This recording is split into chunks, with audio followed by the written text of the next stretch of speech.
Yo dude, my name's Danny Drucci. Today I'm going to give you some advice. It's some advice that every storyteller needs to get out of their own way and finish a story in 2026. And be sure to watch to the end if you're serious about your current writing project. I wish that I was told this advice before I became really serious about the project that I'm working on right now. All writing advice isn't what it seems to be. You are not meant to be a master of characters, world building, plot, the twist within those plots, comedy, romance, horror, or whatever genre that you're writing in. This advice applies to people that are writing a book, a script, or any other method of long or short form storytelling. Telling a great story is a monumental task. But don't let that stop you. You should tell the story that you have floating around in your head. If you're like me, it's almost a compulsion, like you can't stop it. Personally, I'm so glad that I approached writing my first book with the level of naivety that I did. By the time that I was already halfway done writing my first draft, thankfully, for me, it was too late to stop at that point. I made a whole universe, culture, lore, characters that I love, and characters I fucking hate too. But I also made a ton of systems and a process that I never had before that's tailored exactly to the way that I like to work. I never had that before starting this process. Often, your first story is going to be the hardest story that you tell, but in doing so, it will make the next story easier to write. As with all things, your mindset and approach to how you take on your next project is critical to that project's success. Success may look different for you or for me, but everything that I have to say in this video is stuff that's worked for me throughout my whole process, and I wanted to share it because I hope it works for you too. Here's the advice that you need to hear, and as cliche as it might sound, it's pretty simple. Just write. Just sit down and write. It's easy to become overwhelmed with all the different skills and things that you need to learn along the way. It is impossible to be proficient with every single aspect that writing has to offer while simultaneously writing your first story. Nobody expects that of you. You shouldn't expect that of you. That path only leads to burnout. But I'm going to tell you a little secret that was the paradigm shift that I needed that helped me the most. Come here, let me tell you. All writing advice is just editing advice in disguise. If that's all you needed to hear and something clicked in your mind the same way that it clicked in my mind when I heard that advice for the first time, then that's all you're going to need out of this video. You can turn it off and you can get back to writing. If you want more of an explanation, then stick around and allow me to introduce you to the framework that I use to break this down for others. I call it MFR, which stands for Motherfucking Rage. Sorry about that, I don't know what came over me. What MFR actually stands for is Make Feedback Revision.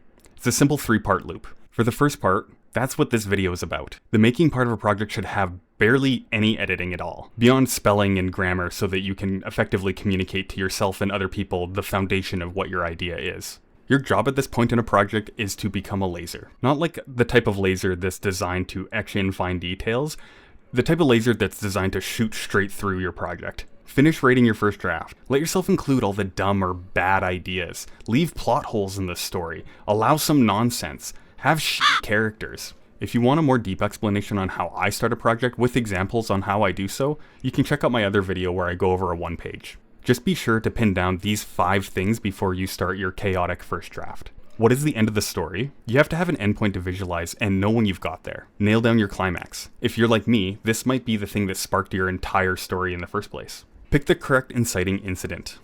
This may change in revision, but you need to pick a starting point to kick your story off. Know the feeling that you want your story to evoke. Nobody knows it better than you. If you don't get the feeling of the story right at first, don't worry, that can also get fixed in revision. Pick the point of view. This might change too. You might add other points of view, or you might even cut some. But you should know if you're writing in first, some version of third or omniscient POV, or second person if you're crazy talented. Shout out to the Broken Earth series, that caught me off guard when I first started reading it. Most of you can stop here, you get out of here and go write. You can come back and watch the rest of this video after you're done your first draft. Your only goal is to just make the damn thing. Finish your first draft, just write it down, make it messy, it doesn't have to be pretty. Once you have that done, you can move on to the next step. We're straying into editing territory now. Feedback might be a hard pill for some people to swallow. I know it was for me the first time that I went through it. Allow me to offer you another paradigm shift that I had in my thinking when it comes to feedback. Forget the laser that you had to become during the make phase. Now you have to become a fucking death ray. No story worth reading is going to be perfect on its first draft. Getting feedback from friends and other fellow writers, especially people that have taken the time to understand your vision, is key. Alternatively, you can pay a developmental editor to help you if you have the budget for that. During the feedback stage, you need to be anti-fragile. You're here to pull apart your story, not yourself. Let me reiterate. People saying things that they don't like about your story is not people saying things that they don't like about you. I get it. I'm sensitive about my shit too. We worked hard on this thing and now we're sharing it with people and being remarkably vulnerable. And if you're anything like me, you're not normally a very vulnerable person. But you have to get out of your way during the feedback process. Just keep in mind that this feedback is always helping you work towards making a better story. Nothing is precious or sacred during this phase. You can mold it how you see fit, and so can others that you're sharing it with. Not everyone giving feedback may like your story, but they might have interesting feedback or perspective or experiences that they can impart to you to make sections of your story even better. Ultimately, it's your story.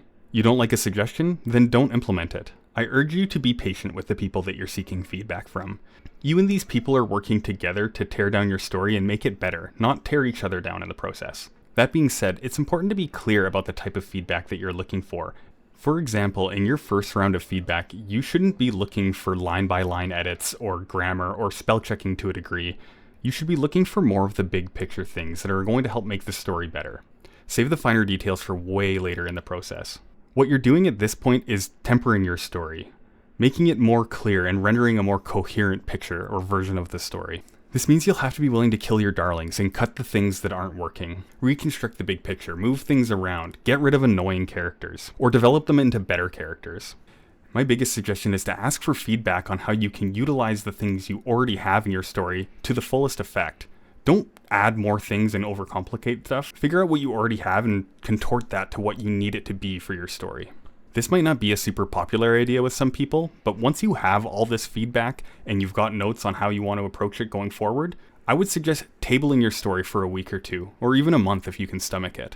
Give your mind space to play and consolidate with all these new ideas that you generated talking to the people that gave you feedback. In the meantime, you can work on a side project or help somebody with their own story, but just give yourself a little bit of a break. You've just gone through a lot.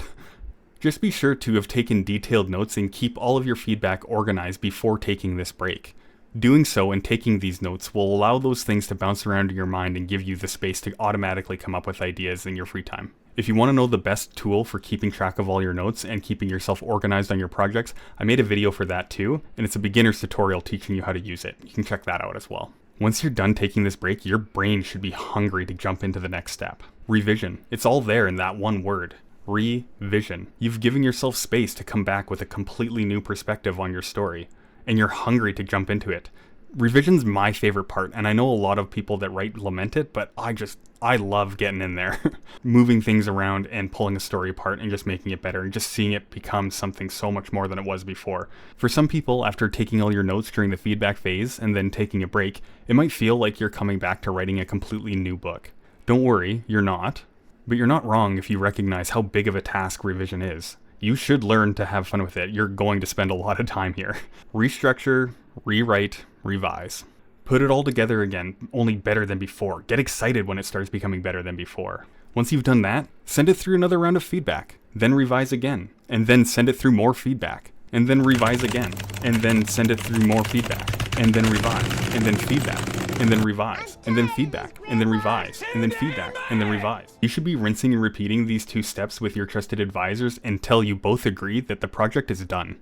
A good indicator to know that you're getting close to finishing your project is when she's starting to look a little sexy and more coherent and less drunk than when you first met her, sprawled out on the page. If you've stuck with this feedback revision loop and taken it seriously, you'll demystify any uncertainty that you have with your story.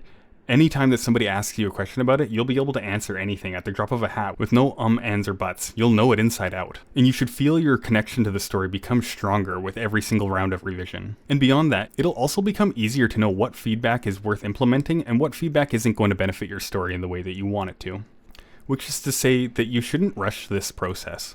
Trusting this process will only make your story that much better, and you'll start to feel really proud of the thing that you're creating. Once it is done, don't forget to congratulate yourself. This is something that I often do. I'm just happy to move on to the next thing, but you should take a second and pat yourself on the back. You actually finished something that you can share with the world. To put that in perspective, billions of people may never get the chance to do that.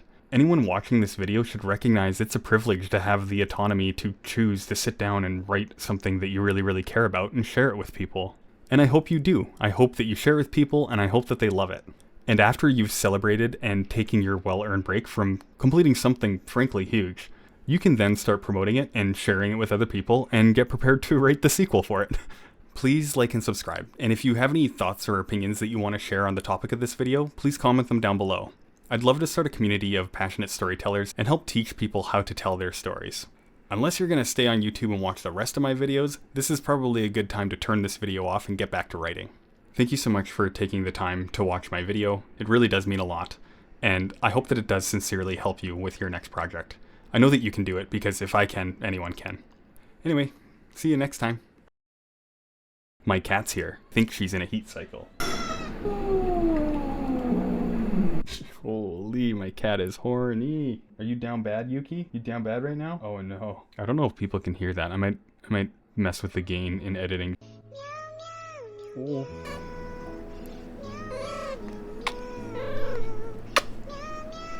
Oh, Yuki. Oh, you little baby.